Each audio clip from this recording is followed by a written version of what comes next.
आइए बच्चों, आज हम लोग देखेंगे रेस्पिरेशन। तो शुरू करते हैं। रेस्पिरेशन रेस्पायरेशन रेस्पायरेशन ठीक है। अब हम लोग रेस्पिरेशन में क्या देखेंगे कि सबसे पहले तो हम लोग को ये जानना होगा कि आखिर हमारे बॉडी में रेस्पिरेशन की नीड क्यों है। तो जब हम लाइफ प्रोसेस पढ़ते हैं तो सबसे पहले हम लोग का क्या पढ़ते हैं, हम लोग डाइजेशन, और डाइजेशन के जस्ट बाद हम लोग को रेस्पिरेशन पढ़ाया जाता है। तो ये विचार करने वाली विषय वस्तु है कि डाइजेशन के बाद हम लोग को एक्सक्रीशन क्यों नहीं पढ़ाया जाता है, या फिर उसके बाद नर्वस सिस्टम क्यों नहीं पढ़ते हैं, और भी बहुत सारे सिस्टम है, रिप्रोडक्टिव सिस्टम क्यों नहीं पढ़ते हैं, रेस्पिरेशन ही क्यों पढ़ते हैं। तो कभी आपने सोचा है इस पे? जब आप इस पे सोचेंगे ना तो आपका जो कंसेप्ट है वो पहले से ज्यादा अच्छा हो जाएगा। तो आइए इसको समझते हैं। डाइजेशन में हो क्या रहा था। डाइजेशन में जो भी न्यूट्रिएंट हम ले रहे थे, जो भी फूड पार्टिकल हम ले रहे थे, वो ब्रेक डाउन हो रहे थे लार्जर मोलिक्यूल से स्मॉलर मोलिक्यूल में। इसके अलावा तो डाइजेशन में कुछ हो नहीं रहा था, बस इतना ही हो रहा था।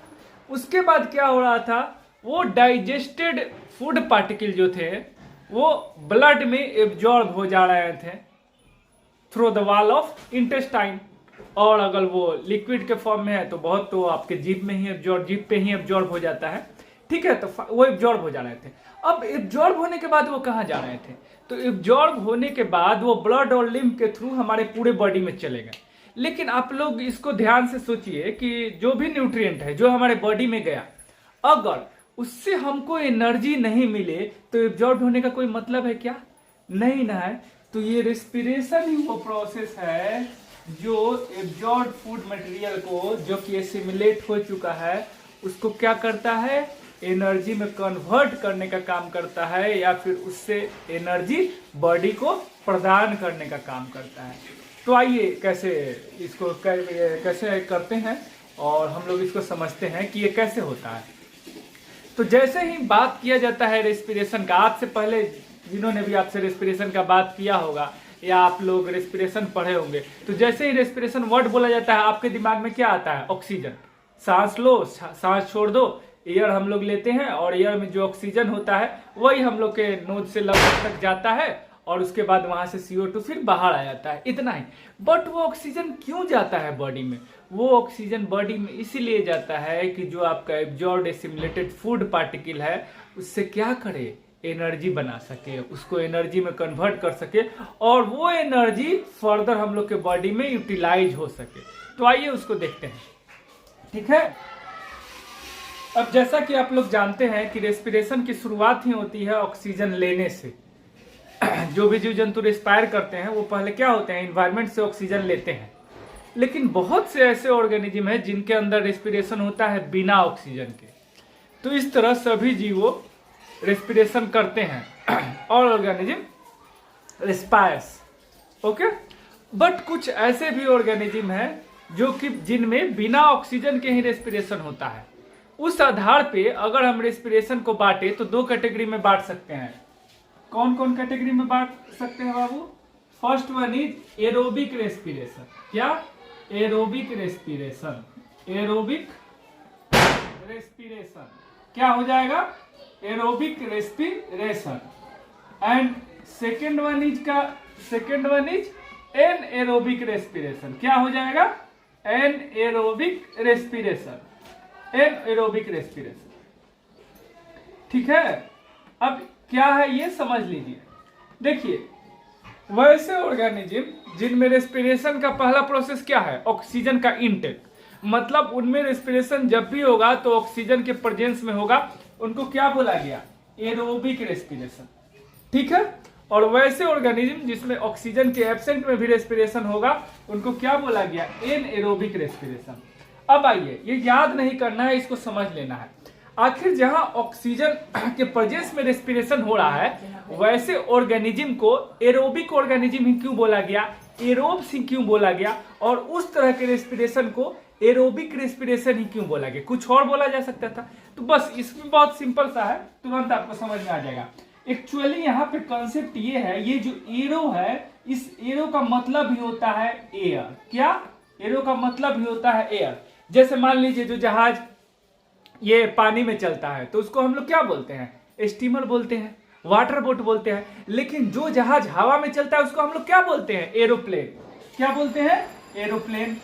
तो देखिए यहां से भी क्या हम लोग को मालूम चल रहा है कि एरो का मतलब क्या होता है, एयर। एरो का मतलब क्या होता है, एयर। आप लोग सुने भी होंगे क्या, एरोडायनेमिक्स, एरो स्पेस। और बच्चा होंगे तो हम लोग क्या घर में बोला जाता है कि जाओ एरियर घुमा दो, तो एरियर हम लोग हवा में ही ना घुमाते थे। तो एरो का मतलब ही होता है एयर। इसीलिए वैसे ऑर्गेनिज्म जिनमें रेस्पिरेशन एयर के प्रेजेंस में होता है उनको क्या बोलेंगे, एरोबिक ऑर्गेनिज्म, एरोब्स। और उस तरह के रेस्पिरेशन को क्या बोलेंगे, एरोबिक रेस्पिरेशन और एनारोबिक रेस्पिरेशन। ओके, अब आइए अब आगे इसमें देख लेते हैं।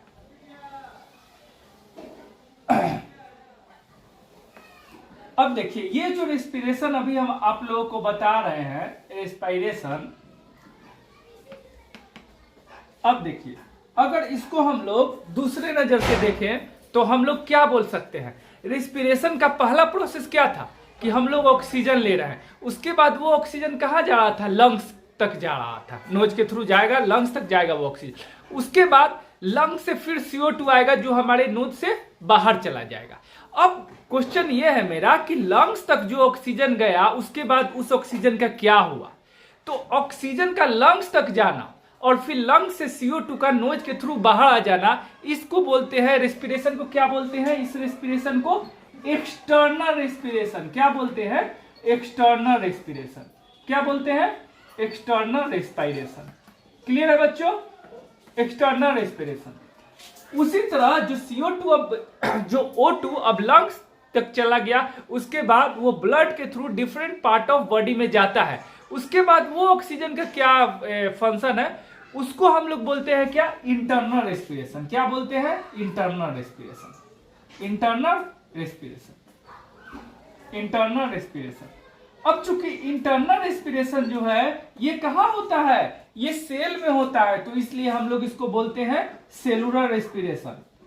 क्या बोल सकते हैं, इसको हम लोग सेलुलर रेस्पिरेशन भी बोल सकते हैं, क्योंकि वो ऑक्सीजन जो हम लोग नोज के थ्रू लिए थे आफ्टर एक्सटर्नल रेस्पिरेशन वो कहां चला गया, सेल तक चला गया। और फर्दर अब सेल के अंदर जो एब्जॉर्ब हुआ था न्यूट्रिएंट पार्टिकल, वो अब क्या होगा, इस ऑक्सीजन के थ्रू क्या होगा, वो उससे एनर्जी कन्वर्ट होगा, उससे एनर्जी बनाया जाएगा, या जो डिफरेंट दूसरे कॉन्स्टिट्यूएंट है जो हम लोग के लिए यूजफुल है उनका निर्माण होगा। इसीलिए आप लोग सुनते भी होंगे कि ऑक्सीजन, ये रेस्पिरेशन को हम लोग क्या बोलते हैं, respiration is a type of slow combustion.